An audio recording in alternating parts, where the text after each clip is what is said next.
AJNN Banda Aceh mengabarkan, IKA OSK soroti kejanggalan pemadaman listrik berkepanjangan di Aceh. Banda Aceh, Ketua Ikatan Alumni, IKA, Ilmu Pemerintahan Universitas Syah Kuala, USK, T. Aulia Rahman, menilai pemadaman listrik yang terjadi secara meluas di Aceh pasca banjir telah melampaui batas kewajaran.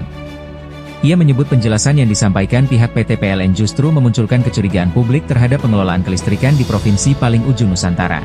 Aulia mengatakan, sebagai satu-satunya penyedia listrik nasional, PLN memiliki tanggung jawab penuh atas kondisi kelistrikan di daerah.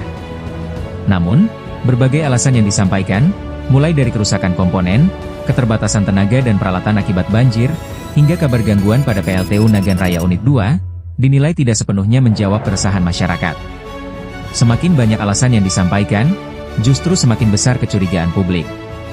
Gangguan listrik ini sudah di luar batas normal, ujar Aulia kepada AJNN, Sabtu, 13 Desember 2025.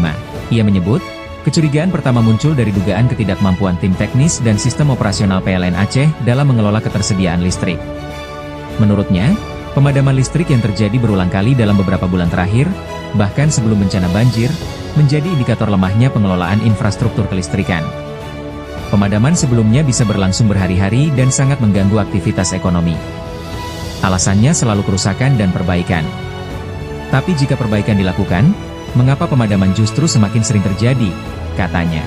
Kecurigaan kedua, kata Aulia, berkaitan dengan dampak sistemik pemadaman listrik terhadap perekonomian Aceh. Ia menilai pemadaman berkepanjangan berpotensi melemahkan sektor ekonomi daerah dan meningkatkan ketergantungan Aceh terhadap pasokan listrik dan logistik dari luar daerah. Dalam skala besar, kata dia, pemadaman listrik menyebabkan terhentinya sektor industri, mulai dari peternakan ayam petelur, tambak udang dan ikan, hingga industri makanan dan pakaian. Sementara pada skala UMKM, pemadaman membuat biaya operasional melonjak akibat penggunaan genset, bahkan menyebabkan kelumpuhan usaha kecil yang bergantung pada listrik. Kita bicara dampak real di lapangan, dari warkop, rumah makan, bengkel, tukang pangkas, sampai pedagang kecil seperti penjual minuman, ayam potong, dan es krim, ujarnya. Lebih lanjut, kunjungi ajnn.net.